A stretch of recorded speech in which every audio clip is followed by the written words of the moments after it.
and this is the second video of the string. And since we discussed in last video that strings are just the classes in Java, and there are a lot of inbuilt functions which you have to work with them. So I'm just continuing from the previous video from where I started.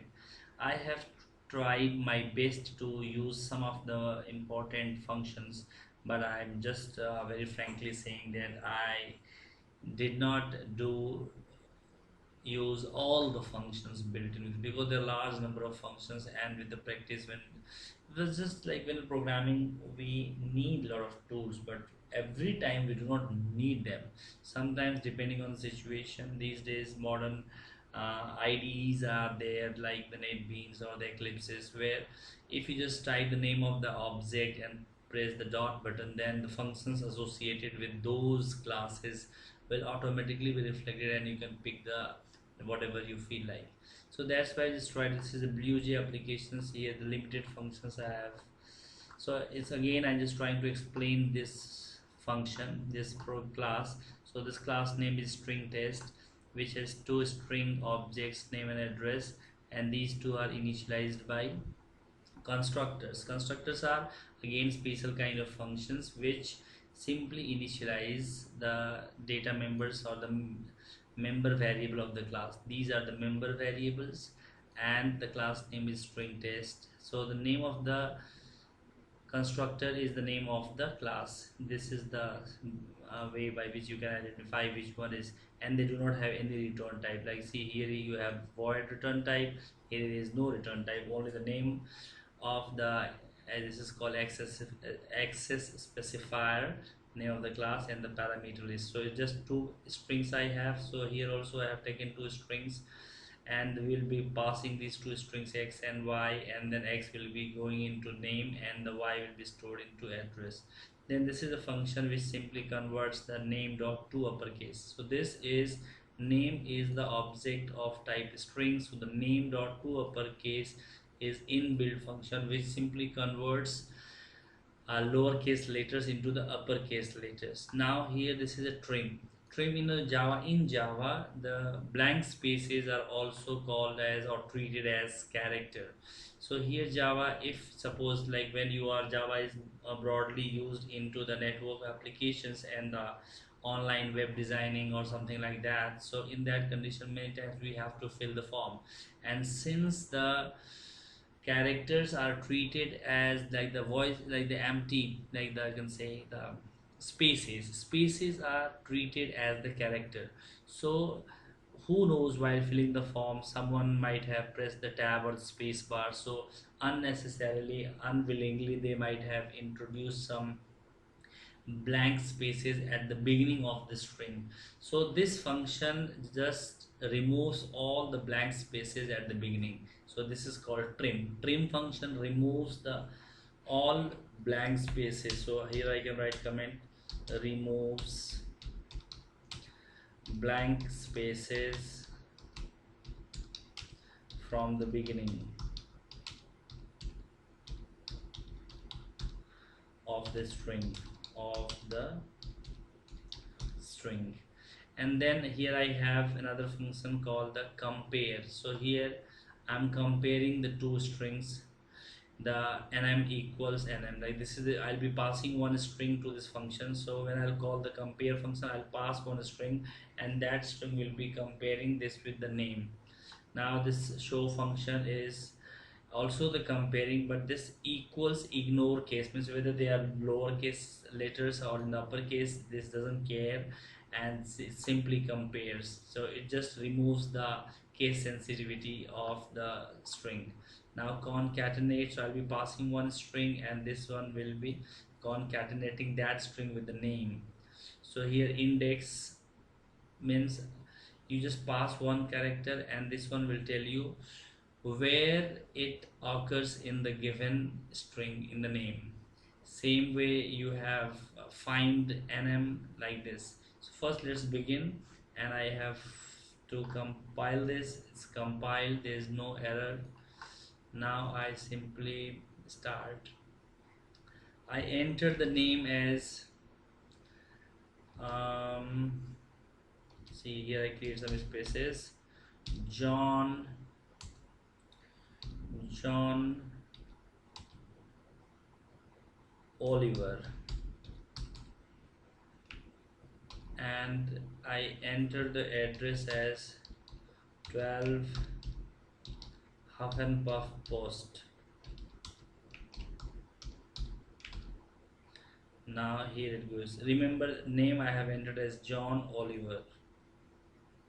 Now I'll be calling functions one by one. Now here, compare. So I will compare John Oliver with John Wick.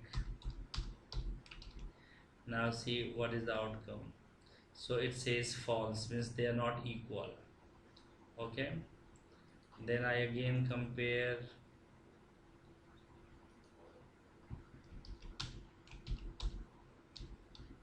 John Oliver. That will also print false, because here you see in the code I have already created some spaces while entering. So if I want to make it same, then I have to enter some spaces. So compare John Oliver. What is the outcome? See here it is true. So two characters I introduced while making the object. So when I'm entering and comparing, otherwise there will be differences. So mine is just matching the character to character. This is the powerful programming language. Now this is concatenation. Then I write Maharaj. So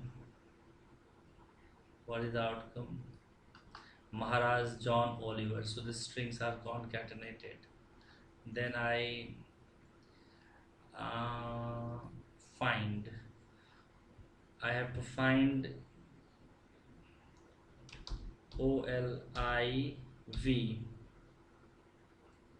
or I have to find two integer values, like just like 2 and here write 7.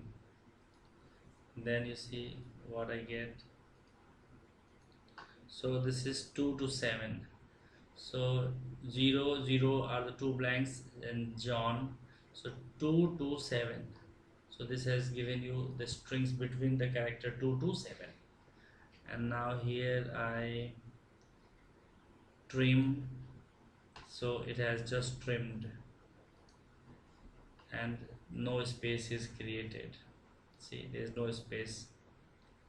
Then I can convert the uppercase, and then you see it has been converted into the uppercase. These two, this and this. Same way you can do it in the lowercase also. Then here I have index. I want to find where is O is occurring in this structure. Then it says at -1 O is there. So John, and if I say that, wait, index O, then it's not there. So if I enter this one again, I want to see. So find index of, so name dot index of x. So in the name where the thing stores. So I write again, let's see, I want to run it again. Index of, then I enter character of n. Oh, it has to be character n. Then it goes, and what does it do? -1. So that is also, it's just failing to find out the index, because maybe it is converted into lower uppercase, that's why it's happening. Let's see one more last time. So there are some ways by which you can find the answer, and by practice only you will understand. This is also not there. So now I go for, so there are a lot of functions, and all the functions you may or may not when you're designing a good applications, then you have to know what kind of functions or what kind of features. It's just like when you want to make a pizza, then you, if you want onion, then you can add it. If you do not want, you don't have to add it. If you want spinach, you can add it. If you want extra cheese, you can add it. So it is just like, it's up to you what, at what temperature you want to cook at. So whenever the application designers, they have their vision already in their head, that what they exactly want to design, and accordingly they make up their mind. Thank you very much. Just subscribe to our channel and keep watching. In the next video we are going to discuss about inheritance and multiple inheritance. Thank you very much. Subscribe to our channel.